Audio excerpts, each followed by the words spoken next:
I just hate when I can't, when something is like running me, right? I'm all about freedom and I'm all about, and this was just doing my head in for so many years. So when I came across this method, I was like, okay, that's it. And for me, the change was like that.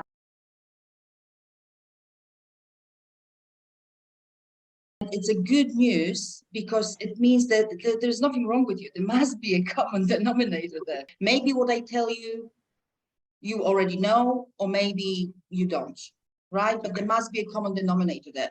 Half of the population or 3/4 of the population who are in a similar situation, there's nothing wrong with us, right? Are we all kind of faulty?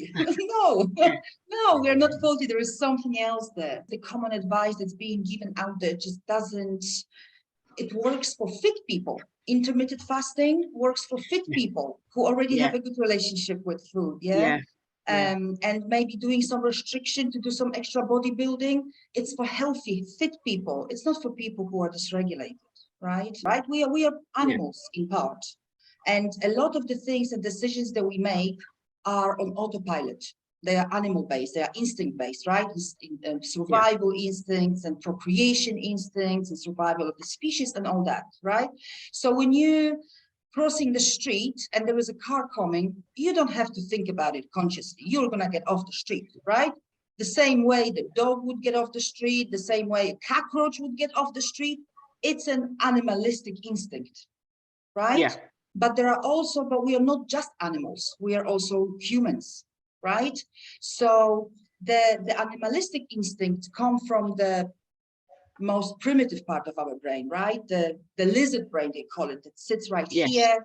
That's the animal part of us. But what differentiates us from animals is prefrontal cortex in our brain that sits right here. It's not being talked about in the diet industry, and it's not being talked about in the health industry, is that foods are being made to play on the animal part of us. Foods are being produced to artificially stimulate the pleasure pathways in your brain. All right. So nature gave us pleasure from eating because it's survival, right? So when our ancestors walked through the savannah and they saw a tree fruit, nature wanted them to eat the fruit, which is why it gave us pleasure. And it's okay to feel pleasure after we eat. The thing is that the foods that are being produced now are highly, highly concentrated. It's not really a secret. We all know that foods are made with a lot of sugar in it because sugar is addictive. You know, Bliss Point, they talk about Krispy Kreme, about the perfect combination of fat and sugar that just goes right into your brain. We all know about it, we just don't connect it. So the fact that you can't stop eating when you start, it's not because there is something wrong with you, it's because the foods are designed that way. We are wired, so that's the most important message here, that our brains are wired for the executive part, for the prefrontal cortex to override the impulses. Your intellect and your better thinking and your reasoning overrides that intellect. Right now, you're highly dysregulated and your animal is running you. Because you've been targeted for a long time with wrong foods that are highly processed and addictive, plus conditioned with the wrong messaging, as in, this is healthy for you, right?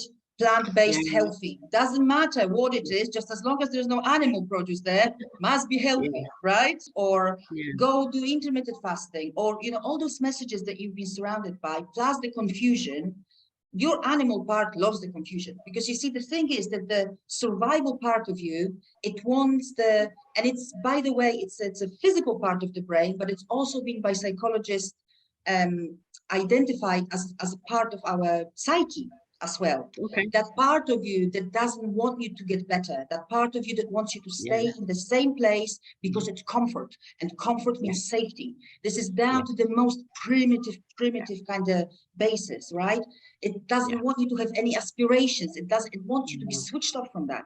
And when you're in that binge state, that's a party for that animalistic part of the brain. And then once that kind of gets full and is ready to sleep, then right here, your consciousness, your awareness kicks in again, and it's like, and you're in despair, right? What have I done? Why have I done it again? And self-guilt and blame and all that, right? So you're constantly fluctuating. You're fluctuating between your higher consciousness and your animal throughout the day all the time.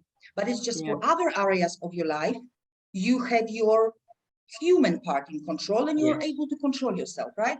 This is the only thing that needs help, because that's the thing that's been kind of like highly targeted, as I said, by the industry, the food industry, by the diet industry, and all sorts of other messages around, and self kind of blame and self-hate and self-love as well. You've given everything that's possible to the animal to make it stronger, obviously unconsciously, because you weren't aware, right? You weren't aware that that's how it works. So you did it because you were caring for yourself. You wanted to get better, right? Everything that you've done so far has been to get better, to get healthy, to get better, to lose weight, to improve your career, to improve your life and relationships. That's where we want to go, right?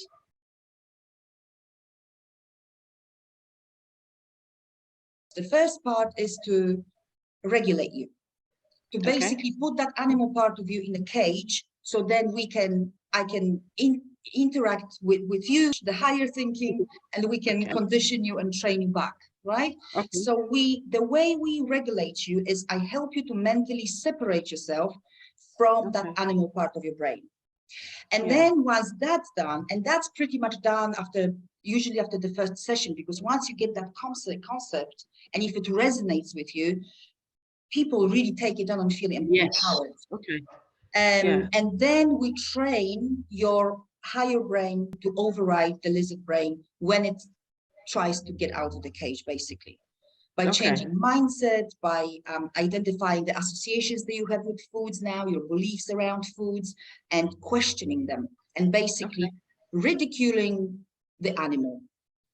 Because there'll be voices, go and eat this now, you deserve it, blah, blah, blah. First of all, we'll identify what voices come from your animal brain. So for that purpose, you can never go hungry.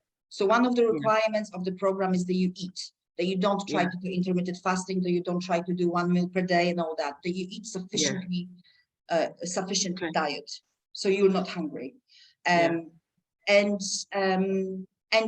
So that's basically what we do.